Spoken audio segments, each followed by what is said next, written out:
Hi ಎಲ್ಲರಿಗೂ ನಮಸ್ಕಾರ. ನನ್ನ ಯೂಟ್ಯೂಬ್ ಚಾನಲ್ಗೆ ಸ್ವಾಗತ. ನಾವು ಇವತ್ತು ಚಿಕ್ಕಪೇಟೆಗೆ ಬಂದಿದ್ದೀವಿ. ಒಂದು ಬಟ್ಟೆನ ಆಲ್ಟ್ರೇಷನ್ ಮಾಡಕ್ಕೆ ಕೊಟ್ಟಿದ್ವಿ. ಅದು ತುಂಬ ದಿವಸದಿಂದ ಫೋನ್ ಮಾಡ್ತಾನೆ ಇದ್ರು, ನಮಗೆ ಟೈಮ್ ಸಿಕ್ಕಿರಲಿಲ್ಲ. ಇವತ್ತು ಫ್ರೀ ಮಾಡ್ಕೊಂಡು ಚಿಕ್ಕಪೇಟೆಗೆ ಬಂದಿದ್ದೀವಿ ತಗೊಂಡೋಗೋಣ ಅಂತ. ಅಂಗಡಿ ಅಡ್ರೆಸ್ ಮರ್ತೋಗ್ಬಿಟ್ಟಿತ್ತು ನಮಗೆ. ಇವಾಗ ಎಲ್ಲ ಕಡೆ ಹುಡ್ಕಾಡ್ಕೊಂಡು ಬಂದ್ವಿ. ಇವಾಗ ಕ್ಲೋಸ್ ಮಾಡಿಬಿಟ್ಟಿದ್ದಾರೆ. ಫೋನ್ ಮಾಡಿದ್ವಿ, ಬರ್ತೀವಿ ಮೇಡಮ್, ಸ್ವಲ್ಪ ಒಂದು 5 ನಿಮಿಷ ವೆಯ್ಟ್ ಮಾಡಿ ಅಂದರು. ಅದಕ್ಕೋಸ್ಕರ ಇಲ್ಲೇ ವೆಯ್ಟ್ ಮಾಡ್ತಾ ಇದ್ದೀವಿ. ಇವತ್ತು ಸಂಡೇ ಅನ್ನೋದನ್ನು ಮರೆತು ಬಂದುಬಿಟ್ಟೆ.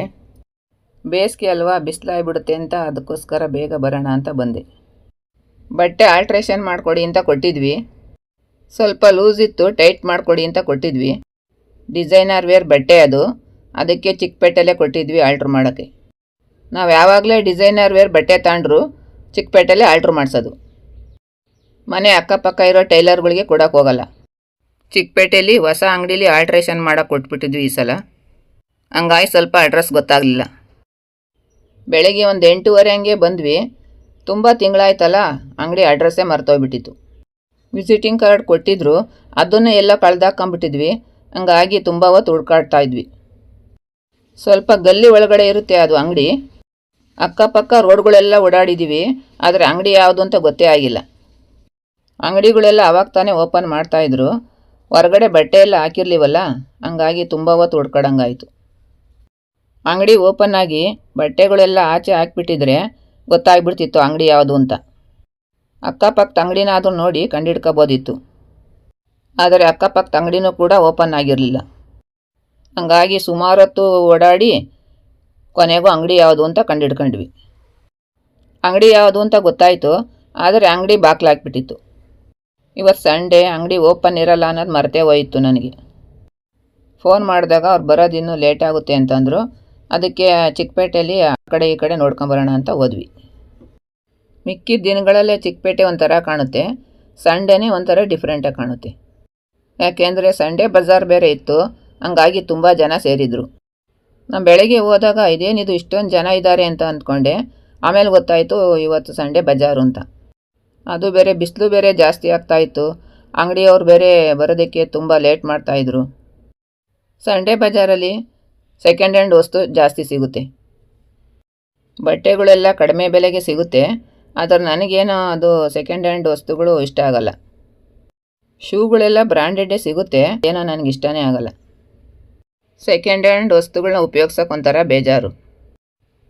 4 ಜೊತೆ ಬಟ್ಟೆ ಒಳ್ಳೆವು ತಗೊಂಡ್ರೂ ಪರವಾಗಿಲ್ಲ, ಅದೇನೋ ಸೆಕೆಂಡ್ ಹ್ಯಾಂಡು ನನಗಿಷ್ಟ ಆಗಲ್ಲ. ಇನ್ನೊಬ್ರು ಹಾಕಿದ ಬಟ್ಟೆ ನನಗೆ ಹಾಕೋಕೆ ಇಷ್ಟ ಆಗಲ್ಲ. ಬಟ್ಟೆಗಳು ಬಿಟ್ಟರೆ ಶೂಗಳು ಇಷ್ಟ ಆಗಲ್ಲ.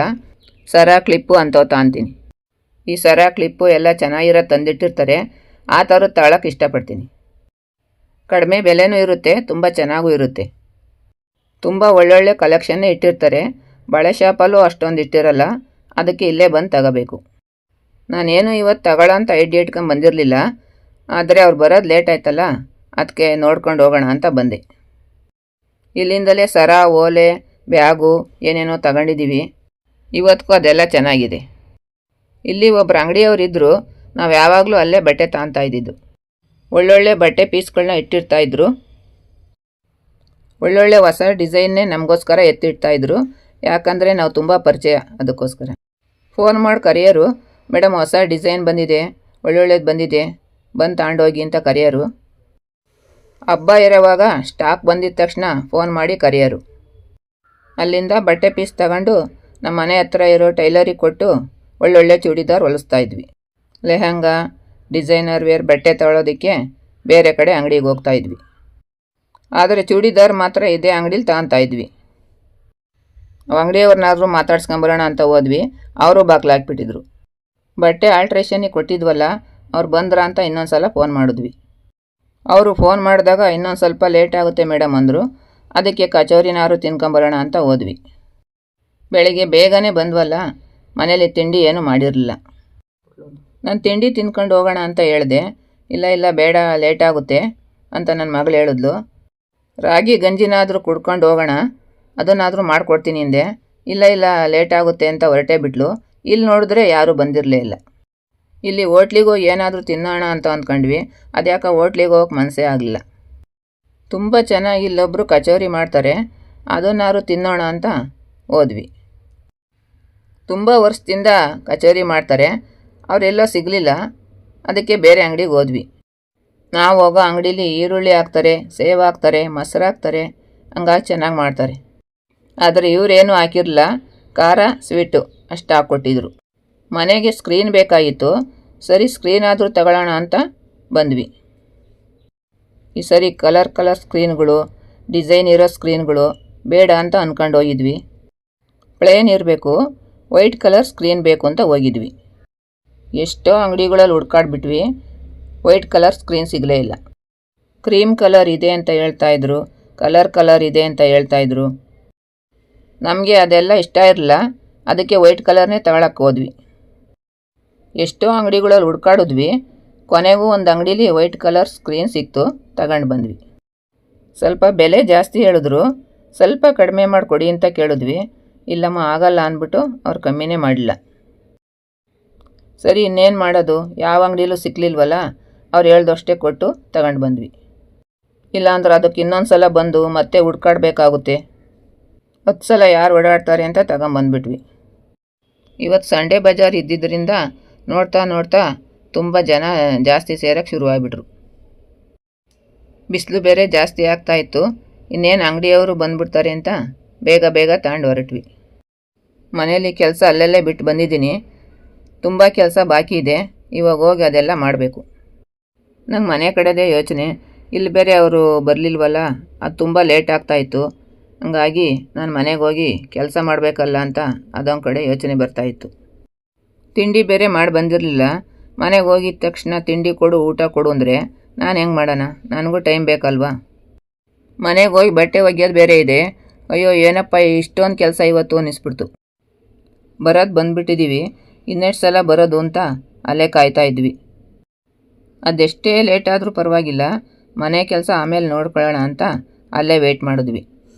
ಕೊನೆಗೂ ಅಂಗಡಿಯವರು ಮೇಡಮ್ ನಾವು ಬಂದಿದ್ದೀವಿ ಬನ್ನಿ ಅಂತ ಫೋನ್ ಮಾಡಿದ್ರು. ನಾವು ಹೋಗಿ ಬಟ್ಟೆ ಇಸ್ಕೊಂಡು ಬಂದ್ವಿ. ಏನು ಮೇಡಮ್ ಇಷ್ಟೊಂದು ಲೇಟ್ ಆಯ್ತಲ್ಲ ನೀವು ಬರೋಕ್ಕೆ, ಕೊಟ್ಟು ತುಂಬ ತಿಂಗಳುಗಳೇ ಆಯಿತು ಬರಲೇ ಇಲ್ಲ ಅಂತ ಹೇಳಿದ್ರು. ನಾವು ಒಂದು 10-15 ನಿಮಿಷ ಅವ್ರ ಹತ್ರ ಮಾತಾಡಿ ಹೊರಟ್ಬಿಟ್ವಿ. ಈ ಆನೆಗೆ ಎಷ್ಟೋ ತಿಂಗಳಿಂದ ಹಿಂಗೆ ಅಲಂಕಾರ ಮಾಡಿದ್ದಾರೆ.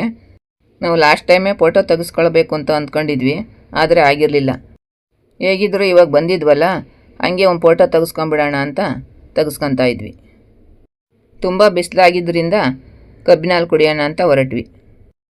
ಕಬ್ಬಿನ ಹಾಲು ಅಷ್ಟೇ, ಚಿಕ್ಕಪೇಟೆ ಬಂದಾಗ ಇಲ್ಲಿ 2 ಕಡೆ ಕುಡಿತೀವಿ. ದೇವಸ್ಥಾನದಿಂದಗಡೆ ಒಬ್ಬರು ಕಬ್ಬಿನ ಹಾಲು ಮಾರ್ತಾರೆ, ಅದು ಬಿಟ್ಟರೆ ಮೇನ್ ರೋಡಲ್ಲಿ ಒಬ್ಬರು ಮಾರ್ತಾರೆ. ದೇವಸ್ಥಾನದಿಂದೇ ಕಬ್ಬಿನ ಹಾಲು ಮಾರ್ತಾರಲ್ಲ ಅವ್ರು ಇರಲಿಲ್ಲ, ಹಂಗಾಗಿ ಮೇನ್ ರೋಡಲ್ಲಿ ಮಾರ್ತಾರಲ್ಲ ಅಲ್ಲಿಗೆ ಹೋದ್ವಿ. ಸ್ವಲ್ಪ ದೂರ ನಡಿಬೇಕಿತ್ತು. ಅಲ್ಲಿ ಹೋಗ್ತಾ ದಾರೀಲಿ ಒಳ್ಳೊಳ್ಳೆ ಕ್ಲಿಪ್ನ ಇಟ್ಟಿದ್ರು. ಅಲ್ಲಿ ನೋಡಿದ್ವಿ, ಮನಸ್ಸಿಗೆ ಇಷ್ಟ ಆಗೋವಂಥ ಕ್ಲಿಪ್ನ ತಗೊಂಡ್ವಿ. ಇನ್ನೂ ತುಂಬ ಇತ್ತು ನೋಡೋಕ್ಕೆ. ನಾವು ಕಬ್ಬಿನ ಹಾಲು ಕುಡಿಯೋಕ್ಕೆ ಬಂದುಬಿಟ್ವಿ. ಆ ಬಿಸಿಲಿಗೆ ಕಬ್ಬಿನ ಹಾಲು ಕುಡಿದಿದ್ದು ತುಂಬ ಸಮಾಧಾನ ಅನ್ನಿಸ್ತು. ಪಕ್ಕದಲ್ಲೇ ಹೋಟ್ಲಿತ್ತು, ಅಲ್ಲಿ ಬಿಸಿ ಬಿಸಿ ತಿಂಡಿ ಮಾಡಿದರು. ಈ ಬಿಸಿಲಲ್ಲಿ ಏನಪ್ಪ ತಿನ್ನೋದು ಅಂದ್ಬಿಟ್ಟು ನಾವಲ್ಲಿ ತಿನ್ನೋಕ್ಕೆ ಹೋಗಲಿಲ್ಲ. ಕಬ್ಬಿನ ಹಾಲೇ ಸಾಕು ಅಂತ ಕಬ್ಬಿನ ಹಾಲೇ ಆರ್ಡ್ರ್ ಮಾಡಿದ್ವಿ. ಅವಾಗಿನ್ನ ಫ್ರೆಶ್ ಆಗಿರೋ ಅಂತ ಕಬ್ಬಿನ ಹಾಲು ಮಾಡಿಕೊಟ್ರು. ಐಸ್ ಬೇಡ ಅಂತ ಹೇಳಿದ್ವಿ.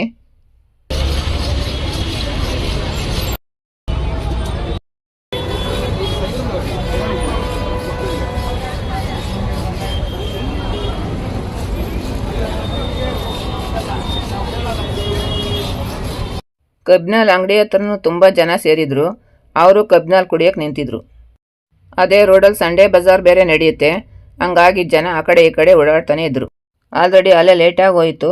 ನನ್ನ ಮಗಳು ಸಂಡೇ ಬಜಾರ್ ನೋಡ್ಕೊಂಡು ಹೋಗೋಣ ಕಣಮ್ಮ ಅಂತ ಹೇಳಿದ್ಲು. ಅಯ್ಯೋ ಬೇಡ ನಡೆಯಮ್ಮ, ಅಲ್ಲೇ ಲೇಟಾಗಿ ಹೋಗಿದೆ, ಮನೆಗೆ ಹೋಗೋಣ ಕುಡಿದ್ಬಿಟ್ಟು ಅಂತ ಹೇಳಿದೆ. ಹಂಗಾಗಿ ಕುಡ್ಕೊಂಡು ಸೀದಾ ಮನೆಗೆ ಹೊರಟ್ವಿ. ಆ ಬಿಸಿಲಲ್ಲಿ ಬಸ್ ಸ್ಟಾಪ್ವರೆಗೂ ನಡಿಬೇಕಿತ್ತು, ಹಂಗಾಗಿ ಬೇಗ ಹೊರಟ್ವಿ.